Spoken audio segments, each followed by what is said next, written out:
Salud. Bueno, regresamos. Nuestra multilínea 33 30 11 06 17 400 906 para que siga participando con nosotros aquí en Arriba Corazones. Vámonos inmediatamente con el doctor Francisco Malguer. Él es médico cirujano en tórax y cardiovascular, que es bien importante hablar de un tema muy, pero muy interesante. ¿Cómo está, doctor? Bienvenido, gracias por acompañarnos. Muchas gracias por la invitación, muchas gracias. Gracias. Vamos con el tema. El tema de hoy es enfermedad arterial carotidia, que básicamente es la oclusión de las arterias carótidas, que son las principales, o una de las principales proveedoras de sangre al cerebro. De hecho, carótido viene del griego de caros, que significa entumecimiento o adormecimiento, porque notaban que cuando se comprimía esa arteria se perdía la conciencia.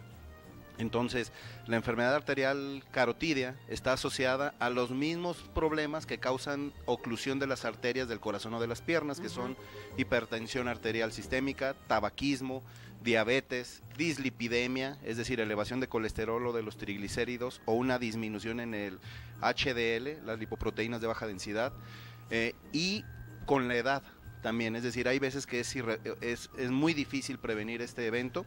Se considera una de las principales causas de fallecimiento en países desarrollados y la tercer causa de esto y la primer causa de discapacidad en población adulta, de manera que la importancia que se genera es que mucha de la población que lo padece va a tener secuelas irreversibles, tanto motrices como cognitivas, en el habla, en la memoria. Se empieza a hacer, principalmente la arteria dañada se llama arteria carótida interna, que empieza a hacérsele como una especie de sarro dentro de ella y empieza a disminuir la cantidad de sangre que se aporta al cerebro. Esto es de forma crónica, y de forma aguda esa placa, ese sarro se puede romper y generarse un coágulo que puede migrar hacia el cerebro, o simplemente con la pura ruptura se hace un trombo. Con lo cual hay datos súbitos, hay gente los que coloquialmente se le llama embolia, que no es el término correcto, pero bueno, así se le llama en la población. Gente que de estar caminando de repente queda paralizada la mitad de su cuerpo, hace una parálisis facial, complicaciones que a veces no se detectan, como son una ceguera transitoria o la maurosis fugax, que se le llama. Entonces este proceso o este problema tiene que resolverse. Antes se consideraba pues que ya había ocurrido y era irreversible, y ni modo, a rehabilitación, a veces con muy pobre resultado, de manera que con el paso de los años se ha demostrado que el beneficio mayor se da en quien se logra destapar esta arteria. Incluso a veces se decía que se tenía que pasar ciertas semanas para destapar, pero no, actualmente quien más se beneficia es quien se le destapa, sobre todo en las primeras 6 semanas. Si no, es que hay guías que refieren que se debe de destapar en las primeras 6 horas de que ocurrieron los síntomas. No es raro que alguno de nosotros tengamos un familiar de la tercera edad o no, postrado, paralizado, y probablemente pudo haber cambiado mucho el pronóstico. Claro. Es muy diferente tener una vida, sí, llegar a la tercera edad con algunas secuelas, pero independiente. O sea, yo todavía moviéndome por mí mismo, cambiándome por mí mismo, pudiendo comer yo solo, a llegar ya con dependencia de alguna persona que me tenga que ayudar a hacer todo esto. Entonces aquí básicamente es hacer concientización para la prevención de estos problemas, el control de la presión arterial, el control de la diabetes mellitus, el control de la dislipidemia y el cese del tabaquismo, que básicamente es el que nos da de comer a todos los cirujanos cardiovasculares. Fíjense nada más, el tabaco. Así es. ¿Hay síntomas en específicos que empieza el paciente a tener, doctor? Sí, los síntomas tienen que ver con el grado de oclusión de la arteria, normalmente, y según la zona que se esté afectada, porque esta arteria, la arteria carótida interna, tiene cierta zona de influencia del cerebro, pero hay otra arteria, que es la arteria vertebral, que da otro tipo de síntomas.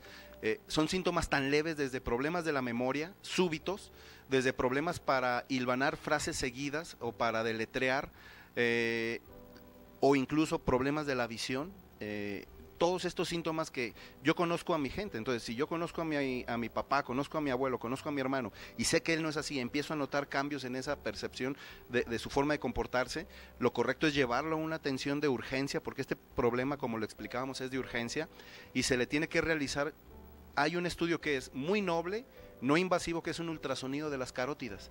Eso no amerita que yo le haga nada más, y con eso yo ya puedo saber cómo le va a ir a mi familiar y si tienen que resolvérselo de forma inmediata. ¿Y cómo se resuelve? ¿Por medio de quirúrgico o con tratamiento? Bueno, la realidad es que a quien mejor le va, quien ya tiene una oclusión mayor del 70%, es destapando la arteria. Destapar la arteria. Y hay dos vías, que es la vía abierta, abrir la arteria y quitar la placa de aterosclerosis o el coágulo, o vía endovascular, que es picar una arteria lejana, de abrir la arteria y dejar un stent.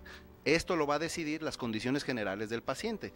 Si es una persona que tiene una expectativa de vida, bueno, desgraciadamente pobre, usualmente se le reserva este tratamiento. Si tiene una expectativa de vida larga, se puede hacer una cirugía abierta. Si no tiene falla renal, porque hay que considerar que los diabéticos suelen tener ya falla renal, no se puede usar el tratamiento endovascular porque se le tiene que estar poniendo medio de contraste para ir pintando la arteria, y entonces voy a terminar por dañarle el riñón.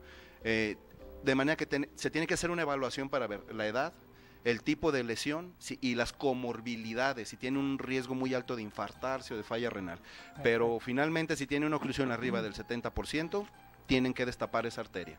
Esto ya depende del estudio, del médico y cuál es el procedimiento a seguir. Así es. La edad, su calidad de vida, en fin, que eso es muy importante. Sí, así Doctor, si hay alguna duda, ¿a qué teléfono se pueden comunicar? Sí, claro. Los teléfonos de contacto son el 3854-9869 y el 3333-616720, que es mi teléfono celular. Correcto. Muchísimas gracias. Gracias doctor, por la invitación, muy buen día. Navidad y feliz año Igualmente, nuevo. Gracias.